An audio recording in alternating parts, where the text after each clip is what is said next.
Chapter 17, Xiao Wan's Growth. Xiao Yirang thought Ji Shumo would change her daughter for the better.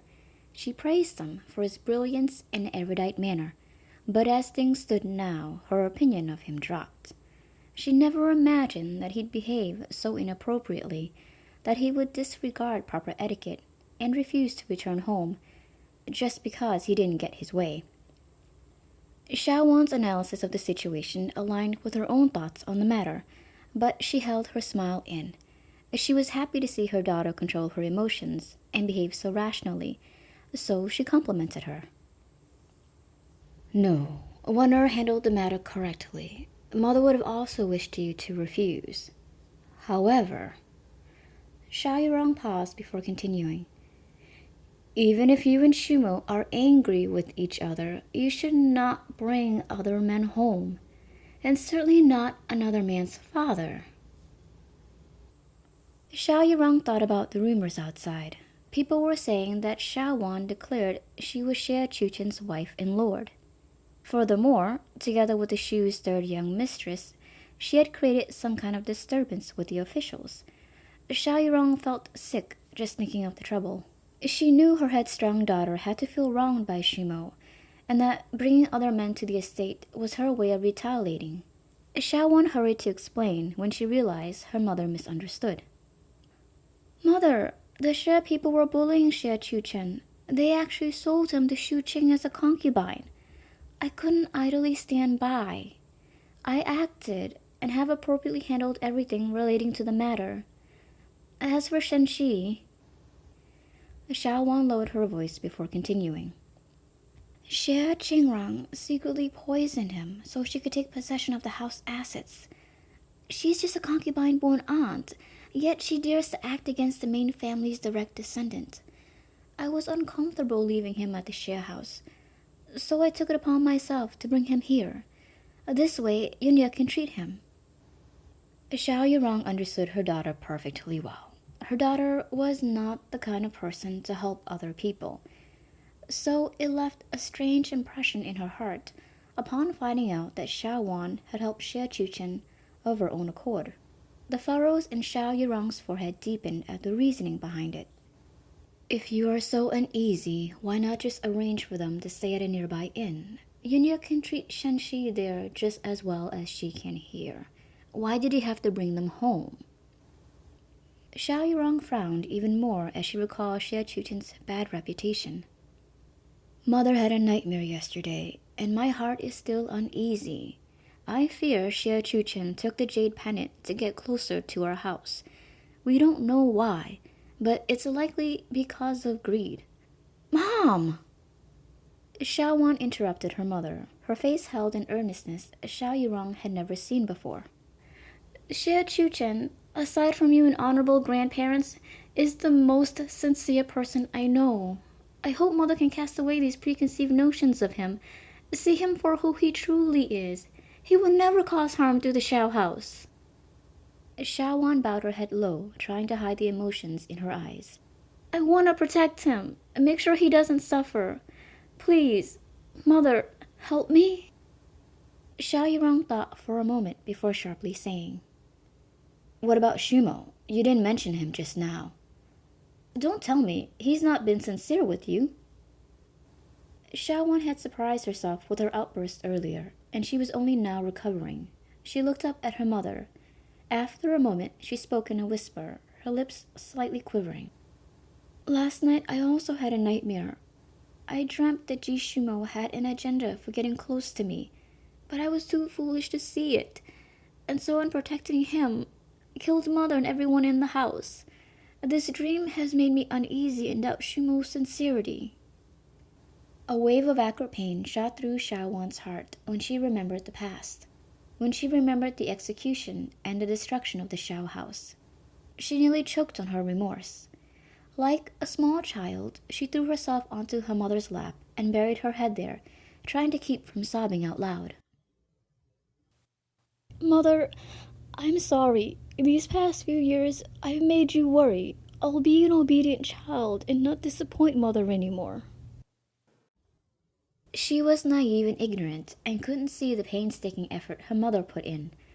Over time, Xiao Yurong grew distant and became more short-tempered with Xiao Wan and her antics.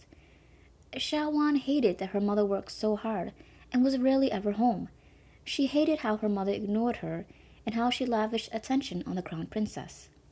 Because Xiao Wan lost her father when she was young and her mother was busy managing the Ministry of War, she had grown up a lonely child. Xiao Wan turned into a rebellious and surly teenager who constantly opposed her mother. Outside, she would behave like a spoiled rich brat and get into all kinds of trouble. Then she would walk away and leave the mess for her mother to clean up. Upon reflection, Xiao Wan realized how stupid and selfish she had been.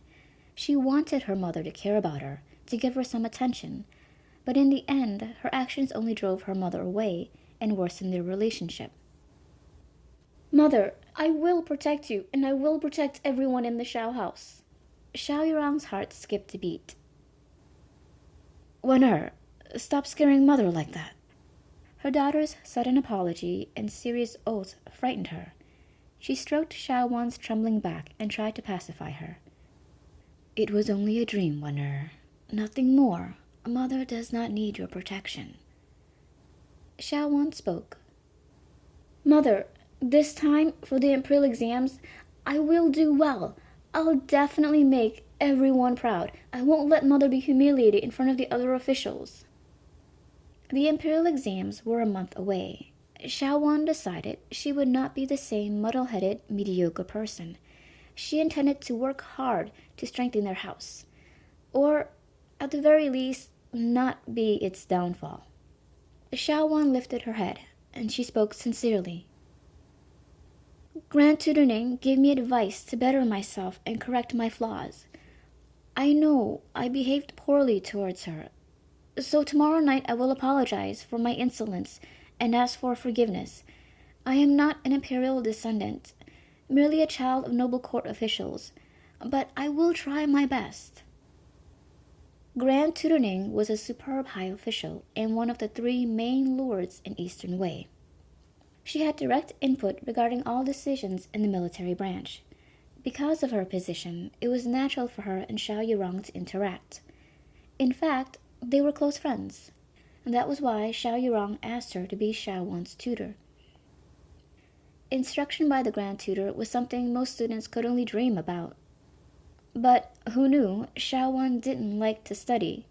She slept during lessons, doodled on her assignments, and turned in plagiarized work, something the Grand Tutor disliked immensely. She was so troublesome that it left Grand Tutoring speechless. Finally, fed up, Grand Tutoring one day declared, "Xiao Wan, I admit defeat. I cannot teach you." Then she angrily dusted her sleeves and left. Xiao Yurong hired other tutors, of course, but not a single one was able to put up with Xiao Wan's attitude. As a result, Xiao Wan didn't learn much, so it came as no surprise when she failed the Imperial exams. Nonetheless, because of Xiao Yurong's connections, Xiao Wan secured a job as a record clerk in the Ministry of War. It was a cushy job, and her days blurred together. Ji Shumo and Chu Muqing came up with a plan to both destroy the Xiao house and eliminate Crown Princess Chu Shi, based on Xiao Wan's incompetence. Their plan went off without a hitch, and they accomplished both their objectives. It was only a month away, but Xiao Wan felt she could do it. She was going to do everything she could for a chance to fight. She needed to take advantage of every available resource and study hard to ace the exams. Listening to Grand Tutoring was better than spending 10 years book learning. If Xiao Wan wanted to spare no efforts and pass, then Grand Tutoring was her best bet. Xiao Yurong was aware just how mischievous and stubborn Xiao Wan could be. But because Xiao Wan was her only child from her late husband, she was reluctant to fight. She didn't want to yell and scold. Knowing Xiao Wan as well as she did, Xiao Yurong was surprised her daughter would take the initiative to improve herself. Xiao Wan had to be sincere with Ji Shumo if he could stimulate her this much. But ultimately, would this kind of stimulant be good or bad? Xiao Yurong wasn't sure. She sighed. Her expression was serious as she spoke. This pendant symbolizes house authority. Traditionally, the eldest daughter will give it to the husband she favors most, as a symbol of her devotion to him.